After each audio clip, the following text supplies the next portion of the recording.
ಇವಾಗ ಪ್ರೆಸೆಂಟಾಗಿ ಅದಕ್ಕೆ machine hack ಮಾಡಿದ್ದಾರೆ ಚುನಾವಣೆ ಎಲ್ಲಿ ಗೆಲ್ತಾರ ಅಲ್ಲಿ ಹ್ಯಾಕ್ ಆಗಲ್ಲ, ಎಲ್ಲಿ BJP ಗೆಲ್ತದ ಅಲ್ಲಿ ಹ್ಯಾಕ್ ಆಗ್ತದ. ಮೊನ್ನೆ ಮಣಿಪುರ ಚುನಾವಣೆ ಆಯಿತು, ಸಮೀಕ್ಷೆಗಳಲ್ಲಿ ಎಲ್ಲ ಕಡೆ ಕಾಂಗ್ರೆಸ್ ಬರ್ತದೆ ಅಂತಂದರು. ಆವಾಗ ಅವ್ರು ಏನು ಹೇಳಿಲ್ಲ. ಯಾವಾಗ ಟ್ರೆಂಡ್ ಚೇಂಜ್ ಆಗೋತ ಹೋಯ್ತು, 10:30-11 ಗಂಟೆ ಆದಂಗೆ BJP ಬರ್ತಾ ಹೋಯಿತು, BJP ಸಂಪೂರ್ಣ ಮೆಜಾರಿಟಿ ಆಯಿತು. ಆವಾಗ ಹ್ಯಾಕ್ ಆಗ್ಯದಂದರು. ಇಲ್ಲೇ ಪಕ್ಕದಲ್ಲಿ ತೆಲಂಗಾಣದಲ್ಲಿ ಕಾಂಗ್ರೆಸ್ ಆಡಳಿತ ಇದೆ. ಆವಾಗ ನಾವು ಹ್ಯಾಕ್ ಆಗಿದ್ದರೆ ಕಾಂಗ್ರೆಸ್ ಅಲ್ಲಿ ಯಾಕೆ ಬರಬೇಕಾಗಿತ್ತು, ಅಲ್ಲಿನೂ BJP ಬರಬೇಕಾಗಿತ್ತಲ್ಲ. ಅವರು ತಮ್ಮ ಸರ್ವನಾಶ ಅಳ್ತಾ ಬಂದಿದೆ. ಒಂದು ಸೀಟ್ನು ಗೆಲ್ಲಕ್ಕಾಗದ ಇರ್ತಕ್ಕಂಥವ್ರು ಹ್ಯಾಕ್ ಆಗಿದೆ ಇದು ಆಗಿದೆ ಅಂತೇಳಿಕೆ ಉದ್ದೇಶಪೂರ್ವಕವಾಗಿ ಅವರು ಆಪಾದನೆ ಮಾಡಿದ್ರೆ ಅದು ಸರಿಯಲ್ಲ. ಹಾಗಾದರೆ 22 ಸೀಟ್ಗಳು ಆಮ್ ಆದ್ಮಿಗೆ ಹಂಗೆ ಬರ್ತಿದ್ದು, ಹ್ಯಾಕಾದರೆ ಎಲ್ಲವನ್ನೂ BJP ಬರ್ತಿತ್ತು. ಕಳೆದ ಚುನಾವಣೆಯಲ್ಲಿ 62 ಸೀಟ್ ಗೆದ್ದಿದ್ದಾರೆ ಅವರು. ಹ್ಯಾಕಾದ್ರೆ ಅವ್ರು ಯಾಕೆ ಗೆಲ್ತಿರು? ಜನರ ತೀರ್ಪು, ಇವ್ರ ಆಡಳಿತ, ಇವ್ರ ದುರಾಡಳಿತ. ಇಲ್ಲೇನು ಇಡೀ ದೇಶದಲ್ಲಿ ಕಾಂಗ್ರೆಸ್ ಎಲ್ಲೆಲ್ಲಿ ಇವೇನು ಗ್ಯಾರಂಟಿಗಳನ್ನು ಘೋಷಣೆ ಮಾಡ್ತಾಯಿದ್ದಾರೆ, ಇವತ್ತಿನ ದಿನ ಕರ್ನಾಟಕದೊಳಗೆ ಒಂದು ಬಿಡಿಗಾಸು ಸರ್ಕಾರದಲ್ಲಿಲ್ಲ. ಎಲ್ಲವನ್ನು ಜನರು ನೋಡ್ತಾ ಇದ್ದಾರೆ.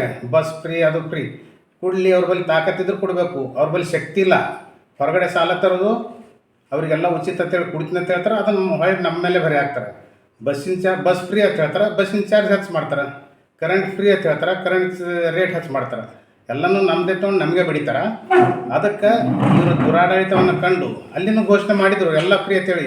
ಎಲ್ಲ ಫ್ರೀ ಅಂದಾಗ ಒಂದು 10-15 ಸೀಟ್ ಬರಬೇಕಾಗಿತ್ತಲ್ಲ. ಒಂದು 00 ಬಿಗ್ 0 ಬಂದಿದೆ. ಅದಕ್ಕೆ ಹೇಗೆ ಏನೂ ಇಲ್ಲ.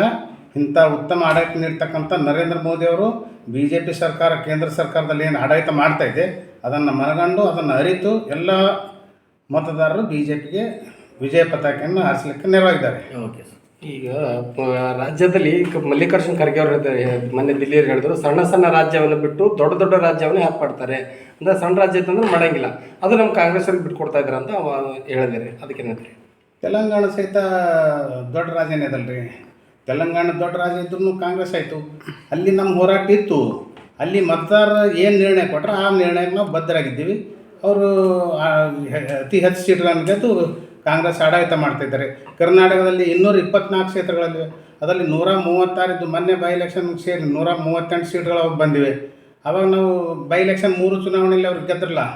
ಅವಾಗ ನಾವು ಏನಾದರೂ ಹೇಳಿದವ, ಅವ್ರು ಗೆದ್ದಿದ್ದಿಲ್ಲ ಅಂದ್ರೆ ಹ್ಯಾಕಾಗ್ಯದ ಅಂತ ಹೇಳ್ತಾರೆ. ಇದು ದೊಡ್ಡ ರಾಜ್ಯನೇ ಅದಲ್ರಿ.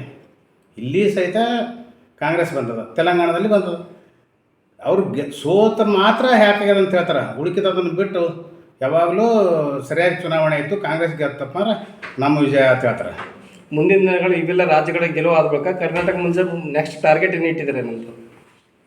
ಮುಂದಿನ ಚುನಾವಣೆಯಲ್ಲಿ 150 ಸೀಟುಗಳನ್ನು BJP ಗೆಲ್ಲುವ ಮುಖಾಂತರ ಕರ್ನಾಟಕ ಮತ್ತೆ BJP ಕೈವಶ ಆಗ್ತದೆ.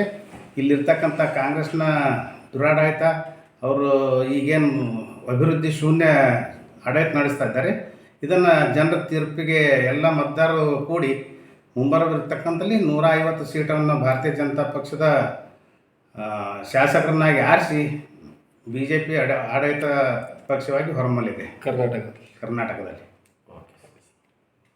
Thank you. ದಿಲ್ಲಿ ಜನತೆಗೆ ಮತ್ತು ನಮ್ಮ ನೆಚ್ಚಿನ ನಾಯಕರಾದಂಥ ನರೇಂದ್ರ ಮೋದಿಯವರು ಮತ್ತು ಅಮಿತ್ ಶಾ ಅವರಿಗೆ, ರಾಷ್ಟ್ರೀಯ ಅಧ್ಯಕ್ಷರಾದಂಥ ನಮ್ಮ ರಾಷ್ಟ್ರೀಯ ಅಧ್ಯಕ್ಷರಿಗೆ ಮತ್ತು ಅಲ್ಲಿ ದಿಲ್ಲಿ ಜನತೆಗೆ ಅಭಿನಂದನೆ ಸಲ್ಲಿಸ್ತೇವೆ. ಇಲ್ಲಿ ಕರ್ನಾಟಕದಲ್ಲಿ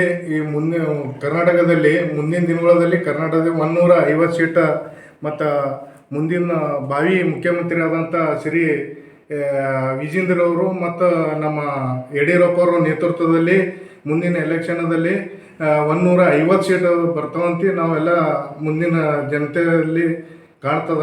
ಈಗ EVM ಮಿಷನ್ದು ಹೇಳ್ತಾರೆ ಇವರು. ಇಲ್ಲ, EVM ಮಿಷನ್ದಲ್ಲಿ ಕರ್ನಾಟಕದಲ್ಲಿ 138 MLAಗಳರ. ಈಗ ಮೊನ್ನೆ ಬೈ ಎಲೆಕ್ಷನ್ದಲ್ಲಿ ಐತೆ, ಅವಾಗ EVM ಮಿಷನ್ಗಳು ಆಗಿದ್ದಿಲ್ಲ, ಹೈಜೆಕ್ ಆಗಿದ್ದಿಲ್ಲೇನು. ಈ EVM ಮಿಷನ್ಗಳು ಯಾವಾಗ EVM ಮಿಷನ್ಗಳು ಇವರು ಕಾಂಗ್ರೆಸ್ ಸರ್ಕಾರ ಇದ್ದಾಗ ಬಂದದೇ ಇವು EVM ಮಿಷನ್ಗಳು. ಈಗ ಅವ್ರು ತಂದೋದದ ರೀ, ಅವ್ರು ತಂದೋದದ. ಈಗ ಬಿ ಜೆ ಪಿ ಗೌರ್ಮೆಂಟ್ ಎಲ್ಲಿ ತಂದ, ಅವ್ರ ಗೌರ್ಮೆಂಟ್ ಸೆಂಟ್ರಲ್ ಗೌರ್ಮೆಂಟ್ ಇದ್ದಾಗೆ ತಂದೋದು AVM ಮಿಷನ್.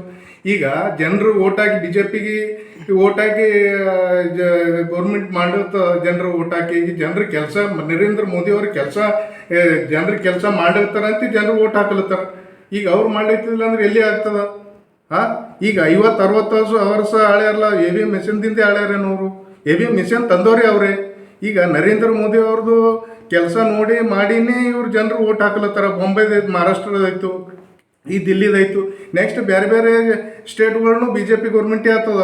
ಯಾಕಂದ್ರೆ ನರೇಂದ್ರ ಮೋದಿ ಅವರು ಒಳ್ಳೆ ಆಡಳಿತ ಕೊಡ್ಲತ್ತಾರ. ಈಗ ಅಮಿತ್ ಶಾ ಅವ್ರ ರಾಷ್ಟ್ರೀಯ ಅಧ್ಯಕ್ಷರ ಈ ಒಳ್ಳೆ ಆಡಳಿತ ಕೊಡ್ಲತ್ತಾರ ಅಂತ ಇವೆಲ್ಲ ಗೌರ್ಮೆಂಟ್ ನಮಗೆ ಜನರಿಗೆ ಓಟ್ ಹಾಕಿ ನಮಗೆ ಗೌರ್ಮೆಂಟ್ ಮಾಡ್ಲತ್ತದ. ಈಗ ಈ ಕರ್ನಾಟಕದಲ್ಲಿ ಎಲ್ಲನೂ ಗ್ಯಾರಂಟಿ ಕೊಡ್ತಾರೆ. ಎಲ್ಲಿ ಒಂದು ಬುಟ್ಟಿ ಮಣ್ಣು ಚೆಲ್ಲಕ್ಕೂ ರೊಕ್ಕ ಇಲ್ದಂಗೆ ಆಗ್ಯದ. ಈ ಮೊನ್ನೆ ನಮ್ಮ ಇವರು ರಾಷ್ಟ್ರೀಯ ಅಧ್ಯಕ್ಷರಾದಂಥ ಮಲ್ಲಿಕಾರ್ಜುನ್ ಖರ್ಗೆ ಅವರೇ ಹೇಳ್ಯಾರ, ಈಚೆಗೆ CM ಅವ್ರು ಕೂಚಾರ, ಈಚೆಗೆ ಬಾಜು ಇವರು DK ಶಿವಕುಮಾರ್ ಎದುರು ಹೇಳ್ಯಾರ. ಗ್ಯಾರಂಟಿ ಕೊಡ್ತೀರಪ್ಪ, ಒಂದು ಬುಟ್ಟಿ ಮಣ್ಣು ಚೆಲ್ಲಕ್ಕೆ ರೊಕ್ಕ ಇಲ್ಲಿ ನಿಮ್ಗೆ, ನಿಂಬಲ್ಲಿ ಇದ್ದರೆ ಕೊಡ್ಬೇಕಂತ ಹೇಳೋರು. ಅಂಥವೆಲ್ಲ ನೋಡಿ ಮಾಡಿಬೇಕಲ್ಲ. ನಮ್ಮದು ತೆರಿಗೆ ಹಣನೇ ತೊಗೊಂಡು ನಮ್ಮಲ್ಲೇ ರೇಟ್ ಇರ್ತದೆ, ನಮಗೆ ಬಿಡಿಲಿಗತ್ತಾರೆ ಇವರು. ಹಾಗಾಗಿ ಯಾವುದೇ ಇದು ಆಗಲ್ಲ. ಮುಂದಿನ ದಿನಗಳಲ್ಲಿ